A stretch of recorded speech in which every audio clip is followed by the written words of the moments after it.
হাই everyone, পেটটো ভৰাই এসাঁজ ভাত খাই মই যাব ওলালোঁ এঠাইত। গৈ মই আহি পালোঁ সমলয় সংগীত বিদ্যালয় আৰু মোৰ লগত আহিছে জ্ঞানদীপ। আচলতে ধমধমা আঞ্চলিক শতদল শাখা সাহিত্য সভা আৰু লুইত একাডেমীৰ উদ্যোগত ভূপেন হাজৰিকাদেৱৰ জন্মৰ শতবাৰ্ষিকীটো উদযাপন কৰা আৰু আমি বোৰে ইয়াত আৰম্ভণি গীতটো গাবলৈ আহিছোঁ।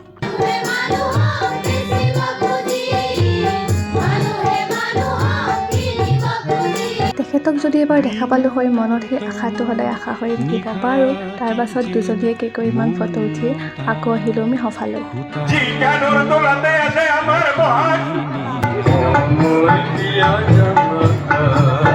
এতিয়া বুট খাওঁ আৰু চাহৰ লগত আছে আমাৰ পাতেৱান্তা পিঠা, আমাৰ থলুৱা পেকেট। এনে সময়তে এজন বিশিষ্ট ব্যক্তিয়ে আমাৰ সকলোৰে চকু থিয় কৰে।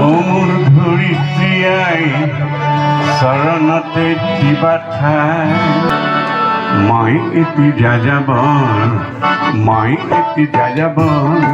মই লুইতৰ পৰা মিছিছিপি হৈ ভলগাৰ ৰূপ চালো। আহিছোঁ দেই গাইজ, বাই বাই।